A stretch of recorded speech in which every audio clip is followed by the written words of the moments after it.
में कोई भेद नहीं होता है अगर सच्चा सत्य हमें मिल जाए,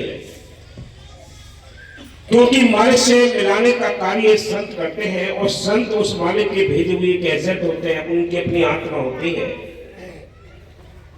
उनके दर्शन मालिक के दर्शन है, उनकी सोबत मालिक की सोबत है। लेकिन ये होगा कब? जब हमारे अंदर अपने अंदर ही आस्था प्रेम विश्वास हो, तब होगा ये। हाँ जी, वास्तव में मालिक और उसके भेजे हुए या बख्शे हुए संतों में कोई भेद नहीं होता। मालिक संतों के अंदर निवास करता है और संत मालिक के अंदर समाये होते हैं। महात्मा चरणदास जी फरमाते हैं, प्रभु अपने मुख से कहियो की साध मेरी देह, उनके चरणन की मुझे प्यारी लागे थे। मेरे जन्मों में रहे मैं भक्तन के माही, मेरे और मम संत के कुछ भी अंतर नहीं। कोई भी अंतर नहीं, कोई अंतर नहीं है, न संतों में न मालिक में कोई अंतर नहीं है। अंतर क्या है? हमारे अपने उसको समझने में अंतर है, हमारी अपनी आस्था में अंतर है, हमारी अपनी प्रीत में अंतर है, हमारे अपनी लगन में अंतर है। न मालिक को सब कुछ देने को तैयार बैठा है, हमारे अंदर है ही नहीं वो चीज लेने वाली। हाँ जी, कबीर साहब फरमाते हैं कि मालिक साधुओं की जिंदगी है और वह उनके अंदर ऐसे छिपा हुआ है जैसे दूध में घी। साध हमारी आत्मा, हम साधन के जीव, साधन में हम यूं बसे जो प्रेम के घी। भगत नामदेव जी फरमाते हैं, सगल कलेश निंदक भया खेद, नामे नारायण ना ही भेद। परंतु ये बात विशेष रूप से याद रखने की है कि ऐसा संत कोई बिरला ही होता है। गुरु अर्जन साहिब फरमाते हैं कि परमात्मा और उसके संतों में कोई अंतर नहीं होता, परंतु ऐसा संत करोड़ों में कोई बिरला ही होता है।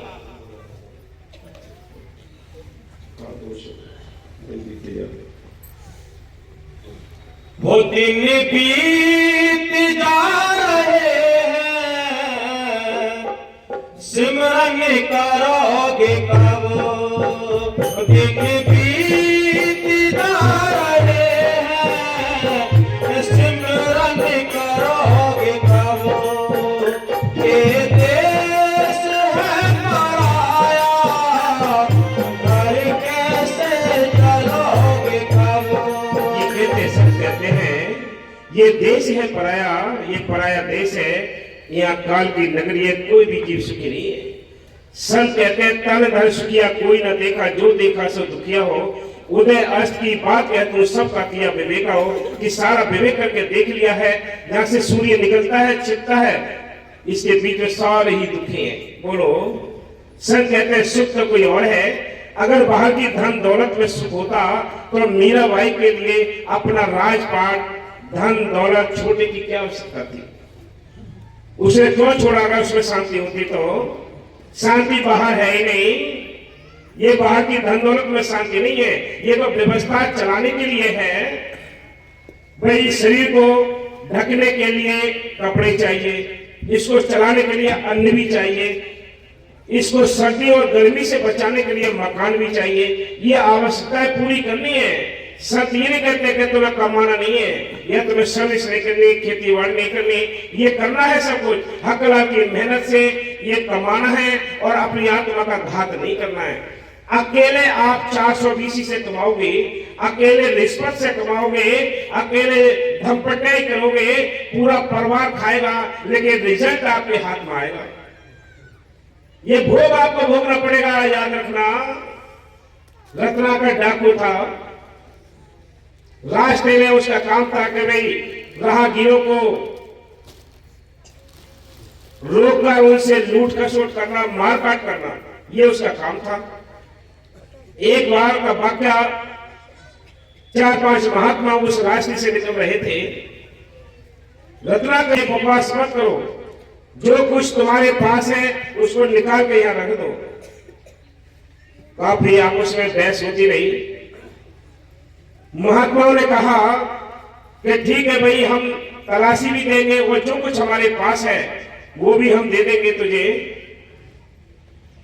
लेकिन एक बात हमारी सुन ले और समझ ले और मान ले कि क्या, कि तू अपने घर जा और घर जाकर घर के जितने भी सदस्य हैं तेरे, बेटी बेटा बहन भाई माँ बाप जो भी है, उनको इकट्ठा करके उनसे ये पूछना कि जो भी मैं काम करके लाता हूं, जो मैं कमा कर लाता हूं, उसको तुम सब लोग खाते हो, उसका रिजल्ट मिलेगा, उसका फल मिलेगा, क्या तुम भी उसके शरीक हो, क्या तुम हिस्सेदार हो? तो रत्नाकर बोला कि अच्छा तुम मुझे पढ़ा रहे हो, मैं तुम जैसे को पढ़ाता हूं, तुम ये सोच रहे हो कि ये घर को जाए पूछने के लिए और हम निकल जाए? कि नहीं भाई, निकलेंगे नहीं। अगर तुझे भरोसा नहीं है तो ऐसा कर, तू इस पेड़ से बांधे हमें। कहा ये बात ठीक है। रत्नाकर ने चारों पांचों महात्माओं के लिए एक रस्सी से पेड़ से बांध दिया। घर जब पहुंचा, घर पहुंचकर उसने सारे सदस्यों को इकट्ठा किया, इकट्ठा करके कहा कि भाई ऐसी ऐसी बातें बताओ, मैं जो काम करके आता हूं, काम करके लाता हूं कमाकर, उसको तुम सब लोग खाते हो, उसका फल तुम लोगे या नहीं लोगे? या मैं ये कह रहा हूं कि हम क्यों लेंगे? भाई हमें तो ईमानदारी से कमा कर लाओगे तब भी खाएंगे, बेईमानी से कमा कर लाओगे तब भी खाएंगे, लेकिन इसका रिजल्ट, इसका फल तुम्हें ही भोगना पड़ेगा, तुम्हारे ही हिस्से में, हम नहीं जानते इस बात को। रत्नाकर को होश आ गया, तुरंत वापस हो गया और जाकर उन महात्माओं के पैरों में गिर पड़ा और बोला कि मुझे ऐसा कोई रास्ता बता दो जिससे मेरा ये पाप कर्म छूट जाए। मैंने कितना गुनाह किया है, कितना मार काट के, कितना धन दौलत लोगों से छीना है, ये मेरा पाप कर्म छूट जाए। तो क्या भाई तू पैर तो छोड़ दे? कि नहीं, मैं जब पैर छोड़ूंगा जब मुझे बताओ, मुझे ऐसा मुक्ति का रास्ता बता दो। कि ठीक है, अभी बताएंगे, तू पैर छोड़ दे। रत्नाकर ने, उन्होंने वचन ले लिए और रत्नाकर ने महात्मा को खोल दिया। खोल दिया तो उन्होंने महात्मा ने कहा कि तू भी बैठ जा और राम राम करता रहे। अब रत्नाकर ने राम का नाम तो कभी जिंदगी में लिया ही नहीं था, उसने तो मारकाट की, लेकिन वो राम जो था संतों के मुख से निकला हुआ था, इसलिए वो भूल गया कि ये राम कहा है या क्या कहा। उसने उल्टा कर दिया उसको, मरा मरा मरा मरा जपता रहा, मरा मरा जप के शून्य समाधि लग गई, ब्रह्म ज्ञान पैदा हो गया। ये बहुत बड़ा ग्रंथ रचा जो वाल्मीकि यानी वो जो आपने सुना होगा रामचरितमानस, ये ग्रंथ लिखा है। बोलो कहां डाकू से कहां बना दिया। इसलिए रविदास ने भी कहा है कि मेरी जात भी ओछी, कर्म भी ओछा ओछा, कसब हमारा नीच से पर ऊंच क्यों कहे रविदास हमारा। ये नाम के अंदर इतनी ताकत है, संतों के बख्शे हुए नाम के अंदर इतनी ताकत है, इसके अंदर इतने खजाने छिपे रखे हैं, कोई निकालने वाला हो, लेकिन निकलेंगे नहीं ऐसे। ये ताला लगा है, ताले की चाबी जो है वो मालिक के अपने हाथ है। मालिक ने उस चाबी के लिए संतों के हाथ में देकर भेजा है कि जाओ भी किसी को दे दो चाबी है।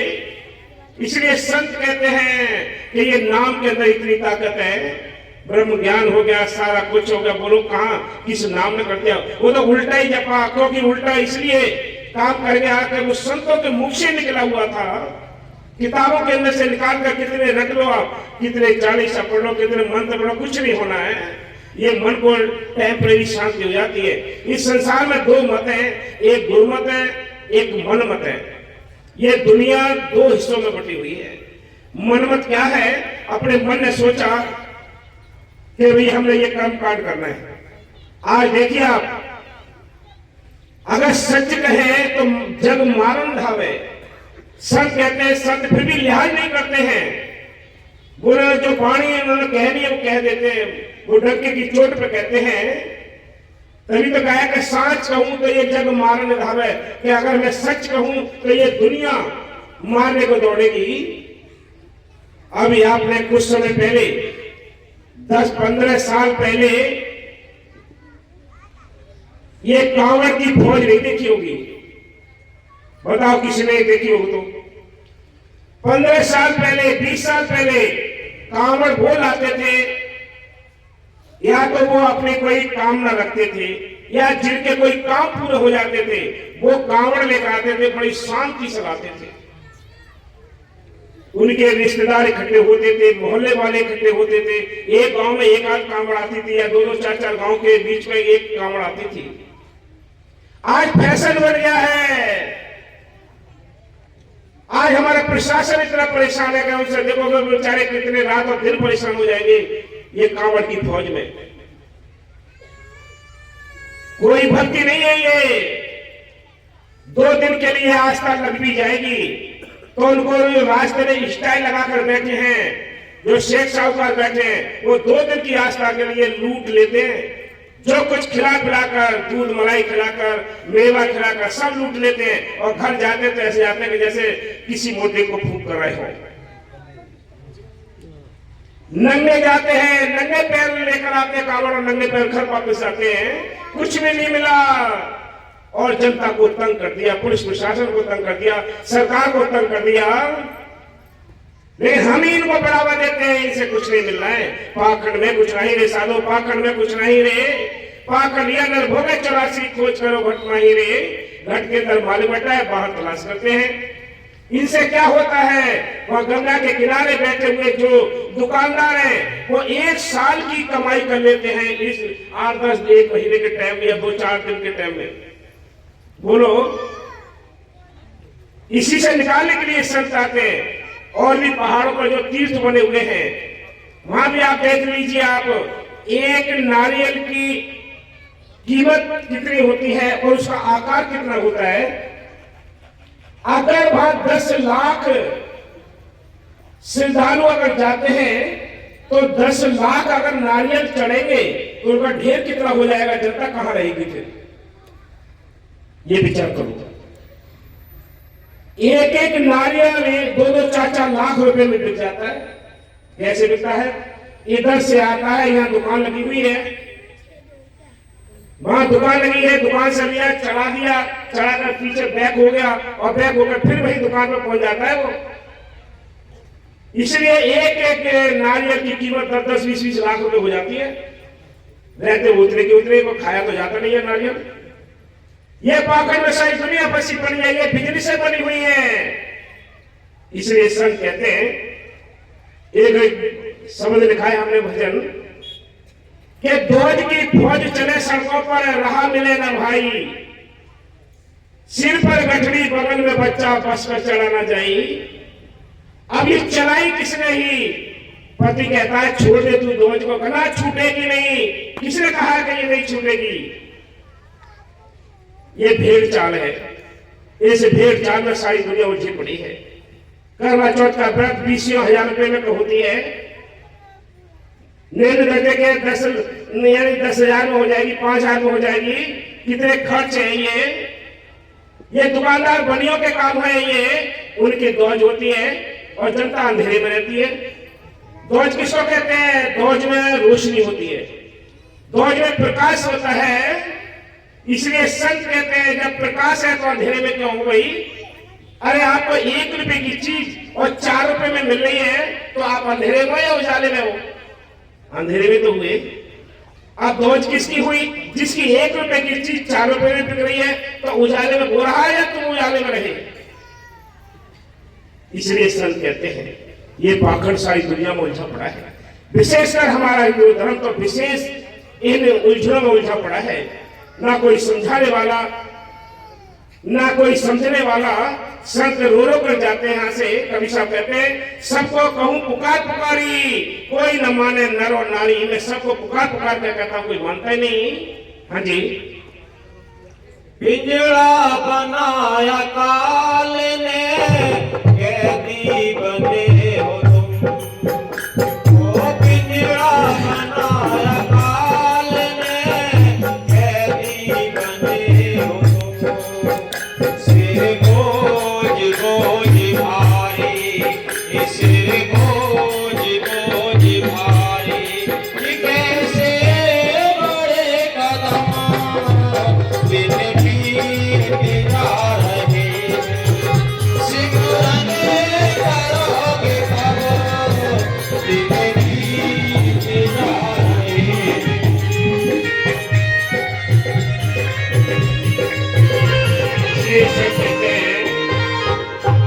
सब कहते हैं कि जितने आपने मालिक की मेहर से आज दर्शन दिए सभी साध संगत ने,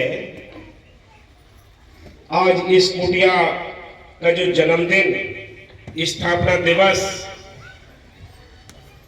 जिसमें सभी साध संगत ने दर्शन दिए हैं, आज डेरे के इस आश्रम के जन्मदिन की सभी साध संगत के लिए लख लख बधाइयां। आपका प्रेम, आपके भजन स्मरण, आपकी सेवा का ख्याल, मालिक आप सबको अपनी दया मेहर बख्शे, वो प्यार बख्शे और आप अपनी कुटिया को आगे बढ़ाते रहें। ये बैठने के लिए ये जगह है। हम जब इकट्ठे होते हैं तो मालिक की याद आती है। कहते हैं कबीर संगत साध की साहिब आवे याद, लेके मैं सोई घड़ी बाकी दिन वाद विवाद में, घर गृहस्थी में सारी श्वासें उलझ जाती हैं। जो मालिक की बंदगी में साथ संगत के बीच में श्वासें रखती हैं, वही हमारी अपनी है, बाकी सब बटनी है, सब बढ़ जाएंगे। इसलिए मालिक की मेहर से आप सभी साथ संगत के लिए लख लख बधाइयां। आप सभी ने दर्शन दिए, आपकी सेवा, आपका प्रेम ये रंग लाता है। ये आपकी सेवा का ही करिश्मा है, आपके प्रेम का ही करिश्मा है, जो आपके साथ संगत, जो आपके डेरे की रौनक बढ़ती जा रही है। बाबू जी ने भी समझाया, देखो हमारे प्रेम जी दंगवा जी, उन्होंने भी समझा दिया कि भी कैसे 1999 आज के दिन 21 फरवरी 1999 को इस डेरे की नींव रखी। आप याद रखें कि मेरी बहुत छोटी उम्र थी, यहाँ कुछ भी नहीं था। ये जो सड़क है, ये सड़क पहले जो डल्लप वगैरह चलते थे, छोटी सवारियां चलती थी, और पार झूठ झंकड़ थे, उस समय का ये वाक्य है। उस समय ही मालिक की मेहर से बाबा जी ने हुक्म करा और यहाँ ये जगह देखी। 18 फरवरी को ये जगह देखी, 21 फरवरी को यह नींव और बोर्ड लगाया। ये सोचा था कि भाई यहाँ से जब जनता आएगी, संगत आएगी, तो कैसे रास्ता बनाएंगे। सोचा कि सिर से और कुछ मिट्टी डाल लेंगे, लेकिन 20 दिन में ही यहाँ पत्थर आना शुरू हो गया था और यहाँ थोड़े से आगे ही बढ़कर सड़क बनी। कम से कम इतनी ही सड़क 10 साल तक चलती रही। 10 साल तक चलती रही इतनी सड़क, सबको पता है, आस पड़ोस के गांव वालों को भी पता है कि 10 साल तक इतना ही टुकड़ा हुआ केवल हमारे आश्रम तक। बोलो, ये जिंदाराम काम करता है, तुम भी अपने घर में बैठकर इतना भरोसा रखो, सारे काम करता है। एक बार 6 चोर घुस गए आश्रम के अंदर, सारा सामान ले गए, बाजरे में ले जाकर उन्होंने देखा, मालिक ने कुछ उनको दिखाया होगा, फिर सारा सामान लेकर बेचारे आश्रम आए, जहां से उठाया वहां सामान रखा और माफी मांगी। ये काम करने वाला जिंदाराम तुम्हारे अंदर बैठा है। ये सत्य बातें हैं, ये झूठ नहीं है। चमत्कार दिखाएं, इतनी बड़ी पोथी बन जाएगी। रोज के चमत्कार होते हैं। इसलिए संत कहते हैं कि विश्वास करके तो देखो। और कितनी बड़ी घटना है हमारे वो दरोगा जी है जो बरेली में है, शिवम, मान की मेहर से 10 जनवरी की घटना है। कौन सी संत बहन जी है? 2011। आपको उस दिन बताया था ना, हिंदुस्तान की मैसेज आई तो वो रात की ड्यूटी करके अपने राइफल वगैरह जमा करने के लिए थाने में आ रहे थे। सुबह का टाइम था। एक किसी लड़के ने उनको रोका और कहा, क्या कहा कि जी ये जो सामने 2 लोग जा रहे हैं बदमाश हैं, इन्होंने मेरा मोबाइल छीना है। 10 जनवरी 2011 की घटना है, ये याद रखना।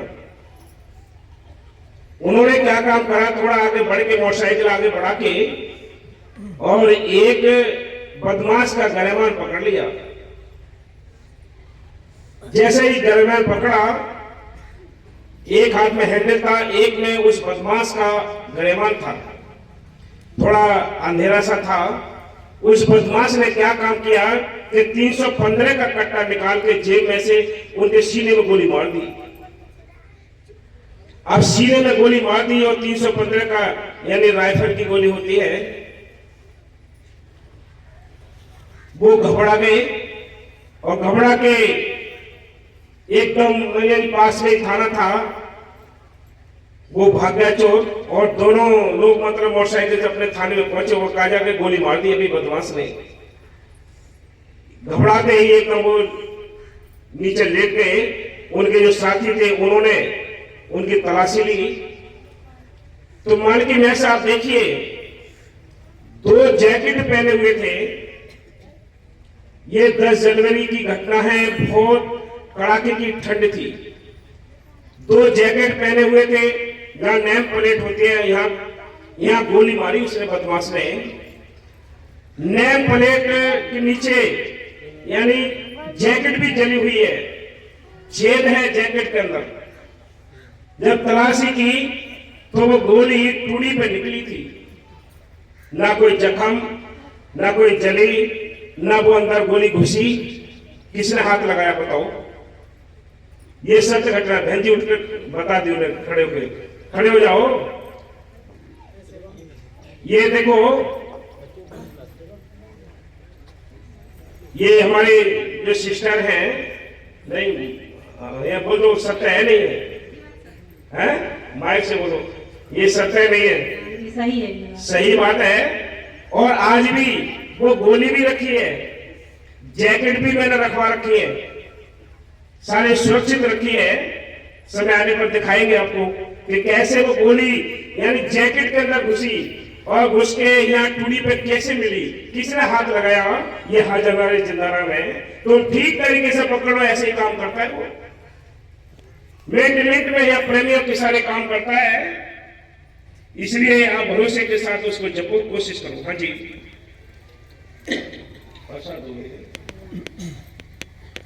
और एक बात जो और है भी आप सबसे, आज से सतगुरु की मेहर से आपके चरणों में विनती है कि यह प्रसाद बतासे का लाते हैं आप लोग, ये बतासे का प्रसाद आज से बंद है। जिसको लाने मिश्री आएगी, साफ होनी चाहिए बिल्कुल, वो लाए, नहीं तो यहां से ले ले। अगर किसी को 100 के प्रसाद देने का तो वहीं से खरीद ले और यहाँ दे दे। तो मान की मेहर से बतासे जो है वो बड़ी दिक्कत आती है, शीलन हो जाती है। तो आज से मान की मेहर से आपके लिए मिश्री का प्रसाद मिलेगा हमेशा के लिए, जो पैकेट में होगा, और आप बतासे कोई भी न लाए। हाँ जी, और आगे 23 तारीख का प्रोग्राम मासिक भंडारा है। अभी परसों का प्रोग्राम है, ये आज 21 है, कल 22 है, परसों 23 है। परसों 23 तारीख का भंडारा है, मासिक प्रोग्राम है। इसमें भी सही शास्त्र दर्शन देने हैं। हाँ जी, दिन बीत जा रहे हैं, सिमरन करोगे प्रभु। दिन बीत जा रहे हैं,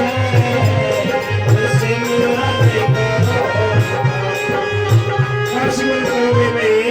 ये समय हमारे हाथ से निकलता जा रहा है, श्वास घटते जा रही है। कब नाम जपोगे, कब सिमरन करोगे? याद रखो, जिसने नाम दिया है कोई अगर छोड़ देगा नाम, ये नहीं जपेगा, जिसने ये नाम दिया है वो अपने आप जपा लेगा। याद रखना, खाल उतार लेगा, ये अच्छी तरह जपा लेगा, छोड़ेगा नहीं। ये सोचो आप, कोई नहीं सोचेगा, कोई लिहाज नहीं करेगा तुम कितने बड़े हो कितने छोटे हो, क्या कोई फर्क नहीं पड़ता। हाँ जी, ये जो बनवारी का पूरा परिवार आ जाए, भाई यहाँ लाइन लगो, उनको लगाओ पहले। हाँ हाँ, इधर आ जाओ सब लोग, लाइन लगाओ। ये सब लोग, सभी लेडीज जेंट्स सब आ जाओ।